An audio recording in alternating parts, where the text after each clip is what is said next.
everyone, Christina here for Car Fair TV.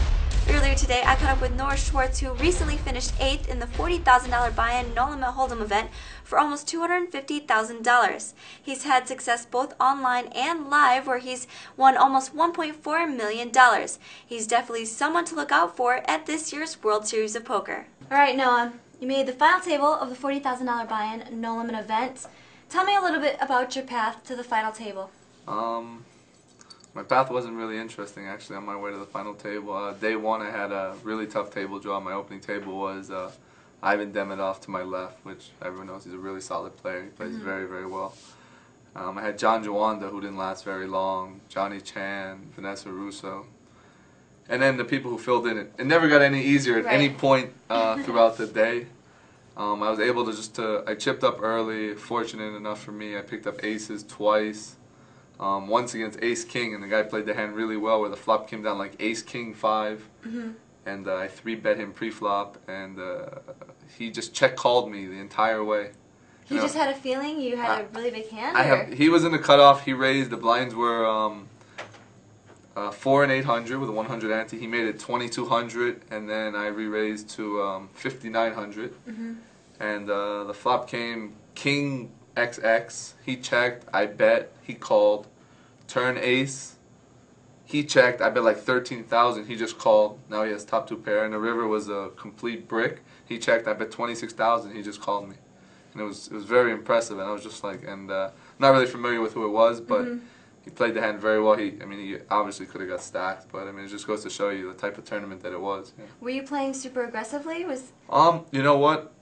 After I chipped up a little bit, I raised a little bit more than normal, but because I had Demidov to my left, and I had a young internet guy in my big blind. A lot of times when I raised, I was getting 3 bets, so I decided just to play more snug and just sort of wait for my spots, and it seemed to work out well.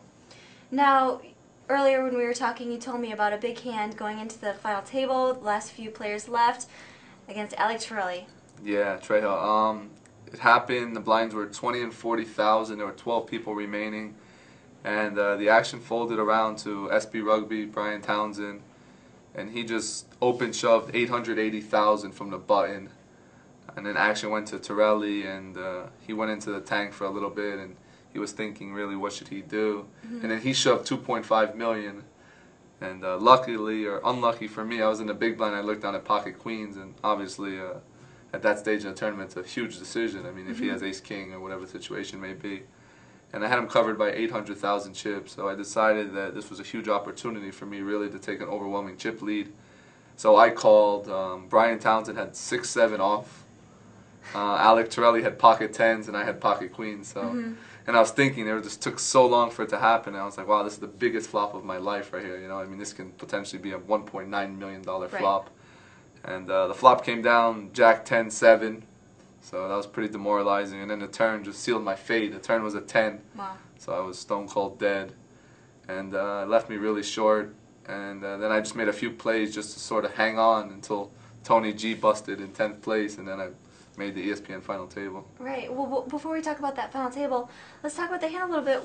Why did Brian just shove that stack? I mean, were you guys defending your blinds? Was he scared of a 3-bet? Did he just want to pick up those blinds? It was weird, yeah. It was a kind of odd play by Brian. I haven't played much with him. I don't have a lot of history with him. But for him to shove, he had 20 big blinds. It was a really odd spot for him to shove with 6-7 off.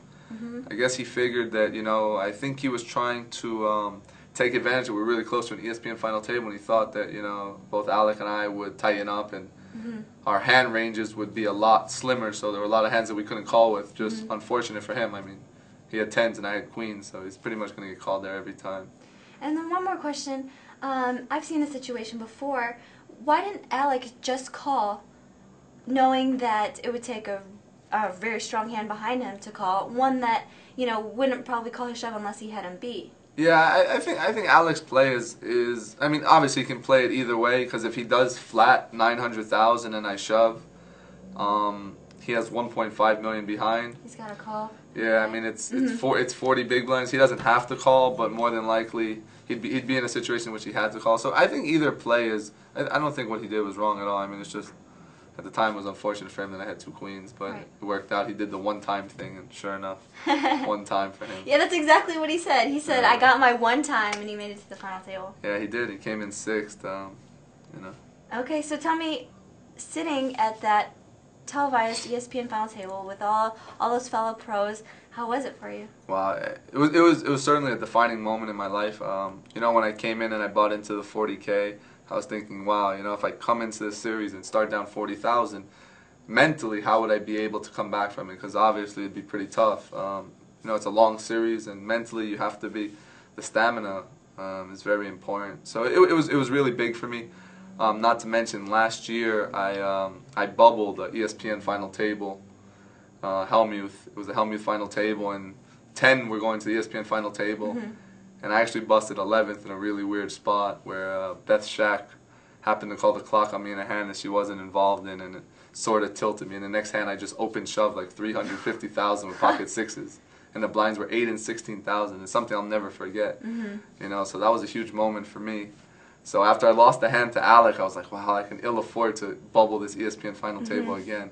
I mean, it'd be so demoralizing to get so close in such a big event and actually, you know, come up short. So it was sort of a relief, even though I was kind of short. It was a big moment for me. All right, well, what do you got going else for the rest of the series? I saw you bought into a few more tournaments. Yeah. You ready to go? Yeah, right here. I just bought in for, as you can see, I don't know, like. And the World 35 Series of events. Poker will reimburse him if he doesn't make it to the events, if he goes a couple days. So, Yeah. So you're ready to play. You're ready to go for another bracelet. I'm ready to go for one bracelet. No, you're ready to go for another final table. Yeah, another final table. You know, I'm definitely in the race for Player of the Year now, both for the whole year, because I chopped an event in Australia, a preliminary event, and now World Series Player of the Year. I mean, that's pretty important to me, so I'm playing really well. So I'm going to play a lot of events. I'm going to get in as many as possible. I have a couple prop bets and bracelet bets going on. Can you tell us about any of them?